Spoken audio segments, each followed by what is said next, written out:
రైతు బంధును మరి ఆపేసి దీన్ని ఇక్కడ ఏదైతే రుణమాఫీ కార్యక్రమం ఇస్తున్నారు, రైతు బంధు అనే కార్యక్రమం ఏదైతే మనము రైతు భరోసా అని చెప్పి దాని పేరు కాంగ్రెస్ పార్టీ మార్చడం జరిగింది. దీనికి గతంలో 100 ఎకరాల నుండి పడవబడ్డటువంటి భూములకు ఇవ్వడం జరిగింది.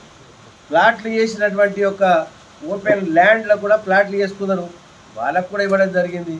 అదేవిధంగా ఇన్కమ్ ట్యాక్స్ కట్టే వాళ్ళకు, కోటీశ్వర్లకు, బెంచ్ కార్లు ఉన్న వాళ్ళకి అందరికి కూడా ఇస్తున్నారు. దాని అర్థం చెప్పి అప్పటి నుంచి ఎన్నోసార్లు చెప్పడం జరిగింది. మేము కూడా క్యాబినెట్ మీటింగ్లలో కూడా చెప్పడం జరిగింది, కానీ అది ఆపలేదు. ఇప్పుడు ప్రజలలో తీవ్రమైన వ్యతిరేకత ఉంది. లేదు 10 ఎకరాల వరకు ఇప్పుడు మన ఖమ్మంలో పెట్టారు, ఆదిలాబాద్లో పెట్టారు, మహబూబాబాద్లో మీటింగ్ పెడితే రైతుల యొక్క సలహాలు తీసుకుంటే 10 ఎకరాల నుంచి 15 ఎకరాల 10 ఎకరాల వరకు అని చెప్పడం జరిగింది. 50 ఎకరాల భూమి ఉన్నా 10 ఎకరాల వరకు ఇవ్వండి, అంతకంటే అవసరం లేదని చెప్పి చెప్పడం జరిగింది.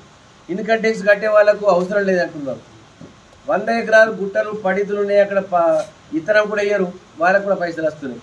ఆ వరకు దాని ఇంట్లో కూర్చుంటే పైసలు వస్తున్నాయి అని చెప్పి అట్లా ఈ విధంగా పట్టాలు చేసి ఇండ్ల ప్లాట్లు అయిపోయినాయి, వాళ్ళకు కూడా వీటికి కూడా వస్తున్నాయి.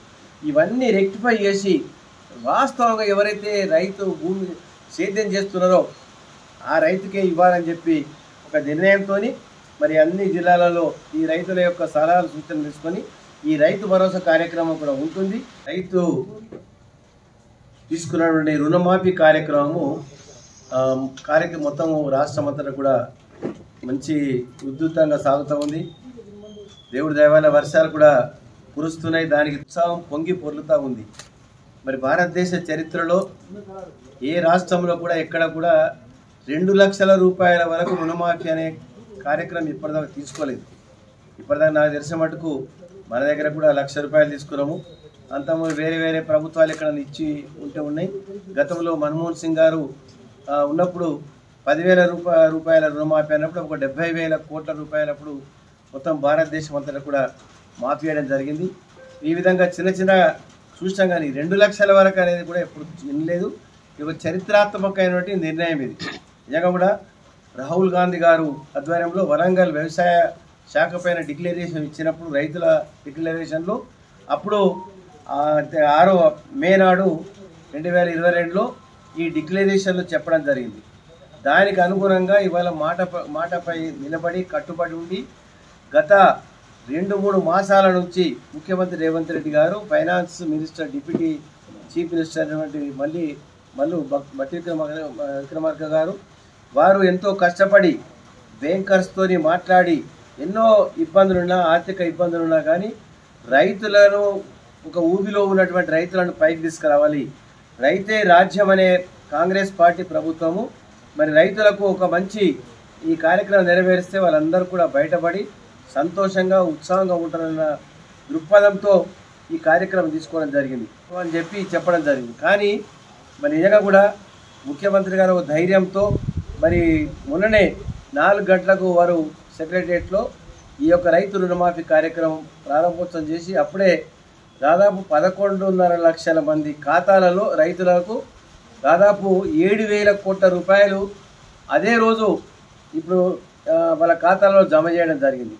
వెంకటరామరెడ్డి గారు రైతు అధ్యక్షుడు నిర్మల్ జిల్లా, మరి రఘునందన్ రెడ్డి గారు DCC బ్యాంక్ వైస్ చైర్మన్ గారు, ఇంకా మాజీ జడ్పీటీసీలు, ఎంపీపీలు, సర్పంచులు ఎన్నో పదవులు నిర్వహించినటువంటి వ్యక్తులు ఇక్కడ ఉన్నారు, కౌన్సిలర్లుగా అందరూ ఉన్నారు, జమ అవుతున్నాయి.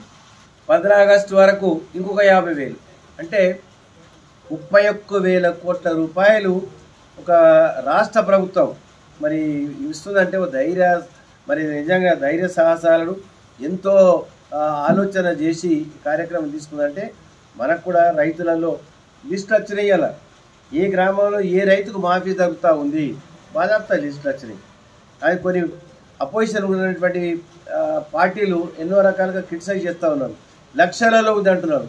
ఇప్పుడు Raghunandan Reddy bank chairman, vice chairman మొత్తం పాత పూర్వ ఆదిలాబాద్ జిల్లాకు ఇలా గ్రామాలలో కూడా లిస్టు పెట్టాక ఒక నాకు తెలిసిన వాటికి ఒక్కొక్క ఊరిలో ఒక్కరు ఇద్దరు సార్ మాకు రాలేదు 40,000 ఉన్నాయి 50,000 అని చెప్పారు. మా ఇఫ్తకారాలు విలేకరు ఉన్నాడు, ఆయనకు అడిగినారు, ఆయనకు 40,000 లోన్ తెసా 40,000 ఆగాయి అంటున్నాడు. మరి అటువంటిప్పుడు ఎక్కడో ఒక దగ్గర పాస్బుక్ సమస్యనా లేకుంటే రేషన్ కార్డు సమస్యనా, రేషన్ కార్డు దీంట్లో ప్రామాణికం లేదు, ఓన్లీ పాస్బుక్ అని చెప్పారు. అంతగా వచ్చి నెల 10 రోజుల లోపటే ఎన్నికల కోడ్ వచ్చింది పార్లమెంట్. మొన్ననే 7 జూన్ వరకు ఎన్నికల కోడ్ ఉండే. కోడ్ అయిన తర్వాత ఎన్నో రకాలుగా నిర్ణయాలు తీసుకుంటూ మరి ఇప్పుడు ఈ రుణమాఫీ కార్యక్రమం తీసుకున్నందుకు నిజంగా కూడా చాలా సంతోషం ఉంది.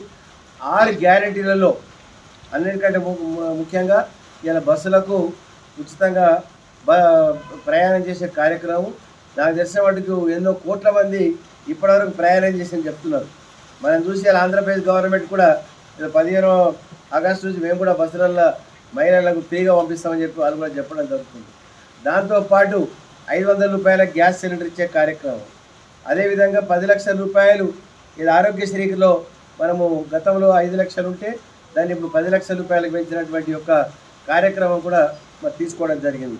దాంతోపాటు 200 యూనిట్ల వరకు విద్యుత్ శక్తి ఉపయోగించుకునే ఎవరైతే కుటుంబాలు ఉంటాయో వాళ్ళకు కూడా ఈ విద్యుత్ శక్తి ఇచ్చే గృహజ్యోతి కార్యక్రమం కూడా ఉన్నటువంటి విషయం కూడా మనం గ్రహించాలి. ఈ విధంగా ఇవాళ ఈ రుణమాఫీతోని ఒక బ్రహ్మాండమైనటువంటి కార్యక్రమం తీసుకొని ముందుకెళ్తా ఉన్నాము. ఇది ఇవ్వడం జరుగుతుంది కాబట్టి ఈ సమస్యలు ఏదైనా ఉన్నా అక్కడ స్థానికంగా ఉన్నటువంటి ఏఓకు, తర్వాత అవసరం పడితే మన వ్యవసాయ శాఖ అధికారి, జిల్లా అధికారికి కానీ మనం ఇచ్చినట్టయితే ఇక్కడ ఈ లెవెల్లో అయితే కూడా పరిష్కారం జరుగుతుంది. పై లెవెల్లో పంపే అవసరం ఉంటే అప్పుడు పైదానికి పంపడానికి కూడా అవకాశం కూడా ఉంది. మరి మనం ముఖ్యంగా ఇవాళ రైతు మొన్ననే మరి బీఆర్ఎస్ పార్టీ ప్రభుత్వం ఉన్నప్పుడు 1 లక్ష రూపాయలు మాఫీ అనేది చెప్పడం జరిగింది, మేనిఫెస్టో పెట్టినాం. కానీ 5 సంవత్సరాలు కూడా పూర్తిగా మనము ఆ 1 లక్ష రూపాయలు అందరికీ కూడా ఇవ్వలేకపోయినాం.